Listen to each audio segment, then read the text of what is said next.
नमस्कार सभी साथियों को, मैं आपका दोस्त आरजे विनय दैया। हरियाणा भूमि न्यूज में आपका स्वागत है। अभी बैठे हम राखी शाहपुर के अंदर और मैं आपको बता देता हूं दोस्तों, तीसरे चरण के जो चुनाव हैं हिसार के अंदर शुरू हो चुके हैं।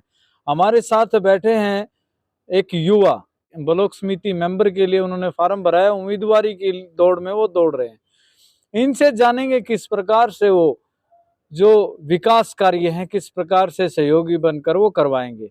एक बार बात करते हैं। नमस्कार जी भाई साहब। नमस्कार जी, आपके सभी श्रोताओं को मेरी हाथ जोड़कर राम राम और हरियाणा भूमि चैनल को देखने वालों को सभी को मेरी राम राम। अच्छा सूर्यकांत जी, अगर बात करें, जब एक आदमी फार्म भरता है उससे पहले उम्मीदवार को है ना बहुत सारी दिक्कत दुविधा अपने आसपास दिखाई देती है। तो क्या दिक्कत दुविधा आपको अपने ब्लॉक के अंदर दिखाई दे रही है, वार्ड के अंदर क्या दिखाई दे रही है?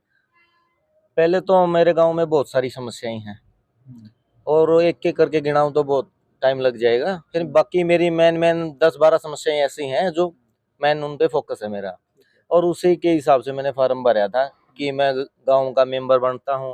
सरकार में हिस्सेदारी है, चलो ऊपर तक जान पहचान है कि मैं सोचता हूँ कि गांव में कुछ अच्छा काम हो जाए। सरकार के साथ चलने में बहुत फायदा है कि अच्छी अच्छी जो परियोजनाएं हैं सरकार की उनको गांव में लागू करवा सकूं।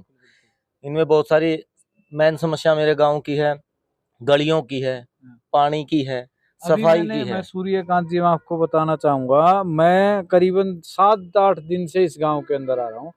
बहुत सारी गलियां मैंने ऐसे देखे जो डांस करती हुई है।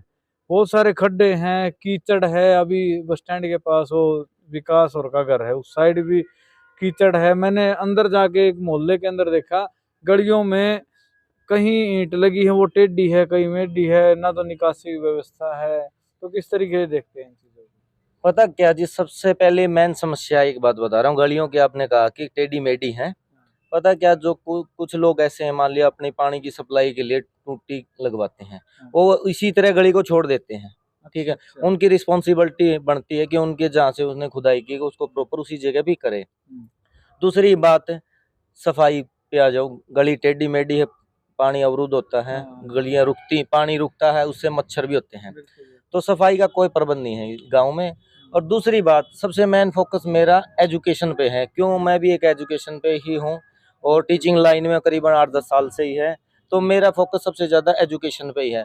मेन टॉपिक क्या है, जो बच्चे अब आजकल एग्जाम ऑनलाइन होते हैं, 30% मेरे गांव में बच्चे ऐसे हैं कि उन्होंने कंप्यूटर चलाना तक नहीं आता, उसको माउस को हिलाना तक नहीं आता। वो बच्चे अटेम्प्ट कैसे कर देंगे कंप्यूटर और एग्जाम को। उनको अच्छे अच्छे हाँ, नंबर आए हुए तो हैं। दूसरी बात मेरा मेन टॉपिक, और दूसरी बात मेरे बस स्टैंड पे एक तो शौचालय की भी कमी है। सबसे ज्यादा दिक्कत है। लेडीज अगर बैठती हैं तो शौचालय के लिए कहीं भी नहीं जा सकती, कहीं क्यों, आसपास चारों तरफ मकान हो गए हैं। दूसरी समस्या की, बस स्टैंड पे जो बैठने वाली लेडीज है या कोई भी है बाहर का आया आदमी, हमारे पहली बात तो हड़प्पा पे है। हड़प्पा के अवशेष मिले थे, एशिया में नंबर 1 गाँव में आता है कि वहाँ विदेशी भी आते हैं। पहले, उसके बाद बस स्टैंड पे बैठने की कोई जगह नहीं है। फिर शौचालय की समस्या है। उसके बाद गांव की लड़कियां हैं, बहू हैं, जो बाहर लाइब्रेरी में जाती हैं। तो मेरा मेन मकसद यह है कि मैं एजुकेशन पे काम करूं, गांव में लाइब्रेरी बनवाऊं, कंप्यूटर सेंटर बनवाऊं गांव में, या जिस तरह स्कूल में कंप्यूटर लैब है उसको प्रॉपर लगाऊं, जैसे अगर स्टार्ट करूं। देखा जाए, आपके गांव के अंदर आईटीआई भी है, +2 तक का स्कूल भी है और बहुत सारे बच्चे आसपास के गांव से आते भी हैं। तो क्या कुछ कमी आपको दिखाई दे रही है भाई, यह चीज तो मेरे को करानी? जैसे आपने लाइब्रेरी बताया, वो तो ठीक है, जर्नल पार्ट है, हमें करना है वो। उस तरीके से अगर देखा जाए, उसको कैसे जोड़ने का काम करेंगे युवा से आप? युवा से सबसे पहले तो गांव के जितने भी युवा हैं मेरे टच में हैं सभी, और मेरा मेन काम एजुकेशन पे ही रहा है। तो मेरे गांव में ऐसी आईटीआई बनी हुई है, उसमें चाहे 20 ट्रेड ले आओ, इतनी बड़ी आईटीआई बनी हुई है। अब आज मुश्किल से 5-6 ट्रेड होंगी उसमें, और उन पे भी टीचर भी नहीं उनके पढ़ाने वाले। तो मेन मकसद क्या है, मेरे साथ जो पढ़ने वाले हैं या जो जॉब करने वाले हैं वो मेरे साथ जुड़े हुए हैं एजुकेशन के हिसाब से, मैं उनको साथ लेके गांव के अच्छे विकास के लिए, मैं कहीं चाहे ऊपर तक जाना हो तो मैं उनको साथ लेके मैं गांव में प्रॉपर काम करवाना चाहता हूँ। अच्छा सूर्यकांत जी, अगर बात करें, आपने पानी इसकी गलियों का बता दिया, एजुकेशन का बता दिया। मैंने सुना है, कई लेडीज से मैंने बात करी है, दोस्तों आपको बता देता हूँ, आज तक इस गांव के अंदर प्रॉपर तरीके से पानी पीने की व्यवस्था नहीं है। अब जिस तरह मेरा खेत यहीं पे कुछ ही दूरी पे है, हाँ। तो मेरे खेत में अभी कनेक्शन होगा पानी का। मेरे मन में इच्छा है कि मैं जैसे ही बन जाता हूँ इस लाइन में, जैसे मैं इसमें इसमें क्या कह रहे हैं, ब्लॉक समिति में का मेंबर बन जाता हूँ। तो उसमें कहीं ना कहीं हमारे युवा की अंदर एंट्री कर ली युवा ने उसमें। तो मैं सोचता हूँ कि पानी की लाइन है ना, पीने की है चाहे नहाने का पानी, उसके लिए स्पेशल लाइन में गांव के लिए लेके आऊं कि उसमें लेडीज को भी कोई प्रॉब्लम ना हो। जिस तरह जेंट्स भी मेरे गांव के आप सुबह देखोगे तो पीपी लेकर बाइक पे जाते हैं पानी लेने के लिए। तो उन लोगों को बाहर जाने की जरूरत ना हो, घर पे पानी मिले उनको। दूसरी बात, साफ सफाई गलियां हो, टेढ़ी मेढ़ी कोई गलियां ना हो, लाइब्रेरी हो, कंप्यूटर सेंटर हो। मेरे गांव की कुछ ऐसी 10 डिमांड है, हम 4 इस टाइम में कैंडिडेट हैं। मैं आपके चैनल के माध्यम से कहना चाहता हूँ, मेरे अलावा जो भी कैंडिडेट है पहल उनकी। अगर 10 डिमांड जो गांव की पूरी करता हो, जो गांव की डिमांड है, सार्वजनिक डिमांड है, पूरी करता, तो आज मैं उस आपके चैनल के माध्यम से कहता हूँ उसके साथ हूँ आज। या मेरे साथ लगो, मैं करके दिखाऊंगा उन डिमांड के। मेरी कोई पर्सनल डिमांड नहीं है, गांव की ही डिमांड है। पहली डिमांड मेरी ये है गलियों की साफ सफाई की, गलियों की मरम्मत की। दूसरी डिमांड है सब पानी की, प्रॉपर पीने का हो चाहे नहाने का हो। दूसरी बात, एजुकेशन पे कंप्यूटर लैब है और लाइब्रेरी है और लेडीज के लिए सिलाई सेंटर है। कुछ ऐसी हैं 5-10 डिमांड हैं, और भी हैं। तो मैं उनको प्रॉपर उनके साथ मिलके करवाना चाहता हूँ, या वो कर दें या मेरे को छोड़ दें। समाज का कल्याण होना चाहिए। दूसरी बात है, मैंने काम के ही वोट मांग रहा हूँ कि हमने काम किए हैं। अभी फिलहाल करंट में 3 रोड हमारे गांव के हमने मंजूर करवाए हैं, और 3 रोड है लिंक रोड, जो गांव खेतों से एक दूसरे को कनेक्टिविटी होती है, वो रोड अप्रूवल हो लिए है, उनके टेंडर भी हो लिए हैं। दूसरी बात है, एक जगह जगह हमारे गांव में शराब बिकती थी। आईजी ओपी सिंह से हमारे लिंक थे अच्छे, आईजी थे यहाँ पे अपनी सार रेंज के। वो आए थे, उनसे हमने रिक्वेस्ट की कि आप हमें जगह जगह शराब बिकती है उनको बंद करवाओ। उसने बंद करवा दी। आज तक कोई सिंगल पर्सन ये नहीं कह सकता उस फलानी जगह पे शराब बिकती है, वो आज भी बंद है। उसके बाद दुष्यंत चौटाला आया था मेरे घर पे, उसकी मम्मी आई थी हमारे घर पे, तो 11-11 लाख रुपए चबूतरे पे दे के गए थे। उनका आने का खर्चा तो हमारा लग गया था, ग्राम पंचायत से तो नहीं लिया हमने, तो फिर भी हमने गांव के लिए दिया। एक गली थी, पंडितों की गली है यहाँ पे हमारे, सभी मेन गली है, 6.5 लाख रुपए गौतम से दिलवाई। 8.5 लाख रुपए चबूतरा बन रहा है उस साइड, एक तालाब के पास ही है, उस रामसरा जोड़ के पास बोल रहे। 8.5 लाख रुपए गौतम से वहां दिलवाए।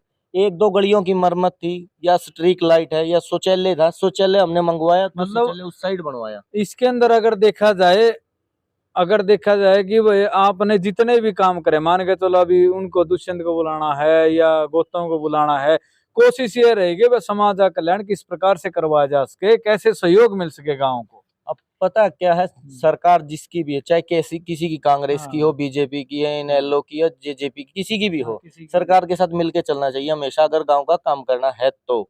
दूसरी बात ये भी देखना कि गांव में पहुंच किस बंदे की गांव का वो काम कर सकता है या नहीं कर सकता है। हमने तो मकसद गांव के काम से है, चाहे कोई भी करो। अगर गांव में मंत्री आता है, खर्चा तो पर्सनल किसी का भी नहीं लगता। अगर सरपंच है या चेयरमैन है या कोई भी होया बंदा, तो लगता ग्राम पंचायत का है। कुछ पैसे दे के जाएगा, मान लिया 20 लाख देगा, खर्चा उसका 1 लाख रुपए है, 19 लाख रुपए बचते हैं, तो गांव के विकास पे ही लगते हैं। तो वही काम है कि मैं एजुकेशन में जो होगा वो बंदा प्रॉपर ही गांव के बारे में सोच सकता है। और मेरे से सभी से जो मेरे साथ जुड़ने वाले हैं या मेरे साथ पढ़ने वाले हैं, एजुकेशन में जुड़े हुए लोग हैं, मेरी उनसे एक ही हाथ जोड़ के रिक्वेस्ट है, गांव के उद्धार के लिए सभी मिलजुल के, जाति पाति भेदभाव बगड़ पाना उनको छोड़ के गांव के विकास के लिए सारे साथ दें। अच्छा, लास्ट में अपने देखने वाले साथियों को और गांव वासियों को क्या मैसेज देना चाहेंगे? कब तो आपकी वोटिंग है और क्या आपका चुनाव निशान है? वोटिंग है 22 तारीख की, 22 नवंबर की। मेरा चुनाव निशान है तीर कमान। अगर गांव के विकास में लगता है कि मैं काम कर सकता हूं, मैंने काम किए हैं, काम के ही वोट मांग रहा हूं, आगे मेरे से काम करवाना है तो, चाहे किसी के गरीबी दूर करवानी तो आप चाहे किसी को वोट दे दो। अगर गांव के काम करवाने हैं तो काम के वोट मांगू, काम के ही वोट मेरे को चाहिए हैं। बिल्कुल बिल्कुल दोस्तों, अगर विकास का तीर चलवाना है तो तीर कमान का बटन दबाना है, ठीक है। अच्छा, लास्ट में क्या मैसेज देना चाहेंगे ग्राम वासियों को? ग्राम वासियों को तो सबसे बड़ा मैसेज यही है, अपने बच्चों को कामयाब करना है तो अच्छी एजुकेशन जरूरी है। और अच्छी एजुकेशन तभी मिलेगी जब गांव में एजुकेशन होगी और उसके अच्छे अच्छे सोर्स होंगे। लाइब्रेरी सबसे मेन टॉपिक है मेरे गांव का, कि लड़कियां बहू जो गांव, पहली बात तो बस की समस्या है मेरे गांव की, आधा आधा पौन पौन घंटा 2 2 घंटे हो जाते हैं बस में आने में। बस की मेन समस्या है। समस्या है। तो बस आने में, और दूसरी बात सुबह सुबह तो भीड़ इतनी हो जाती है कि लेडीज को बाहर 8-10 किलोमीटर जाने में, फिर आने में बहुत टाइम लगता है। अब गांव की लेडीज गांव में ही पढ़ेंगी, एक तो बाहर नहीं जाना पड़ेगा, कोई परेशानी नहीं होगी, और एक है ना किसी के साथ किसी प्रकार की कोई बाहर जाके छेड़खानी तक नहीं होगी। जिस तरह बसों में भीड़ ज्यादा होगी तो स्वभाव सी बात है छेड़खानी का होने का खतरा रहता है। हाँ, ठीक है। गांव में होंगे तो गांव में पढ़ेंगी, शिक्षित होंगे, और गांव के विकास में योगदान होगा, गांव में जॉब मिलेंगी। तो उसमें कई लड़कियां ऐसी हैं गांव में, तो घर वाले सोचते हैं बाहर के माहौल को देख के बाहर भेज नहीं देनी, हम अपने गांव में ही लड़की रोक लेते हैं। इसीलिए सोचते हैं कि भाई 8वीं पढ़ ली, 10वीं हाँ। पढ़ ली, +2 तक खत्म। बस अब हाँ। उन्हीं के लिए कंप्यूटर एजुकेशन है, चाहे लाइब्रेरी है, चाहे सिलाई सेंटर मतलब है, कुछ ना कुछ मैं स्किल कुछ का ही करना काम चाहता हूँ। करेंगे, हाँ, कुछ उनका हाथ का काम सिखाना प्रथम कार्य है आपका। यही तो देखो सरकारी स्कूल में है, कंप्यूटर सरकार ने दिए हैं, पैसे सरकार ने लगा दिए हैं। अब वो कंप्यूटर किसके आए हैं? अपने लिए आए हैं, गरीबों के लिए भी आए हैं, सभी के लिए आए हैं। मैं भी एक गरीब हूँ, सारे परिवार मेरे सभी परिवार के सदस्य हैं, वो अपने लिए आए हैं।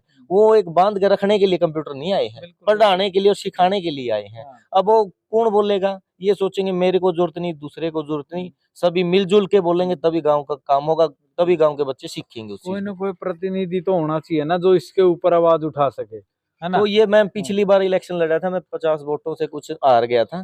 कारण कुछ ही अंदरूनी रह गया था कि शराब से लेके, शराब पिलाने वाले कुछ दिन पिला देंगे आपको, 22 तारीख तक पिला देंगे, 25 तारीख तक पिला देंगे, उसके बाद आपको पूछे तक नहीं। ठीक है, मैं ना शराब पिलाऊंगा पर इसमें इलेक्शन में, मेरा तो एक ही शराब मकसद भी है, नहीं पिलाओगे मैं लोगों किसी को? को शराब नहीं पिलाऊंगा। मेरा एक ही मकसद है, एजुकेशन पे ही, और लोगों को रोजगार के लिए वो सोर्स उपलब्ध कराऊं जिनको उनको किसी के हाथ है, या पर्ची देने की भी जरूरत नहीं हो, मेरे बच्चे को लगवा दो। बिल्कुल। अच्छा दोस्तों, मैं आपको बात बता देता हूँ, अगर आपको असलियत में गांव का विकास करवाना है, तो अगर देख लेना, जो आदमी दारू पिलाता है या 2 आदमी दारू पीने जाते, पहले तो बात वो वोटर ही नहीं है। दूसरा, अगर कोई आपको शराब पिलाता है तो समझ लीजिए वो पहले आपकी दिवाली मनाएगा, फिर वो दिवाला निकालेगा। फिर दूसरी बात जी, हाँ। शराब, बीड़ी, दारू, सिगरेट, इनसे मैं, नशे से मैं ही खुद बहुत दूर हूँ। मेरे पास मेरे संपर्क ऐसे कोई यार दोस्त मेरे भी नहीं है कि ऐसे हैं। और जहाँ तक मेरे गांव के जितने भी हैं उनके ग्रुप है मेरे पास है, ग्रुपों में लोग जुड़े हुए हैं, एजुकेशन मान लिया जॉब के बारे में ही, अपनी शॉप यहाँ पे ऑनलाइन की, तो मैं लोगों को जॉब के लिए और मोटिवेट करता हूँ। मेरे पास जितने लड़के रहते हैं ऐसे रहते हैं, मैं उनको सभी को ये बोलता हूँ, खा लो पी लो कुछ भी, शराब बीड़ी दारू कुछ नहीं पियोगे यहाँ पे। ठीक बात तो है। वही बात है, मैं जब सही नशे कहा से है। मैं दूर हूँ तो मेरे पास रहने वालों को भी मैं बोलूंगा नशे से दूर हूँ, और नशों को जो बढ़ावा देने वाले हैं लोग हैं उनको भी मैं दूर रखना चाहूंगा इस चीज में, कि मेरे गांव की नस्ल कमजोर ना करें वो। ठीक है, बिल्कुल, और एजुकेशन ऐसी चीज है जो गांव के विकास में अहम योगदान होता है। बिल्कुल। दोस्तों, अगर आपको इनके विचार अच्छे लगे, वीडियो को ज्यादा ज्यादा शेयर कर देना, जैसे प्यार पहले देते हो वैसे ही प्यार अभी बनाए रखना। ये थे हमारे साथ सूर्यकांत जी, जिन्होंने बताया कि किस तरीके से वो गांव का विकास कराएंगे। तो मैं आरजे विनय दैया, हरियाणा भूमि न्यूज से। वीडियो अच्छी लगे, वीडियो को ज्यादा ज्यादा शेयर कर देना दोस्तों। और आने वाली 22 तारीख को भाई का निशान है तीर कमान। मैं वैसे किसी के लिए बोलता नहीं हूँ, भाई के लिए बोल रहा हूँ क्योंकि बहुत अच्छे विचार है भाई के। तो मिलते हैं नेक्स्ट वीडियो में। राम राम सभी को।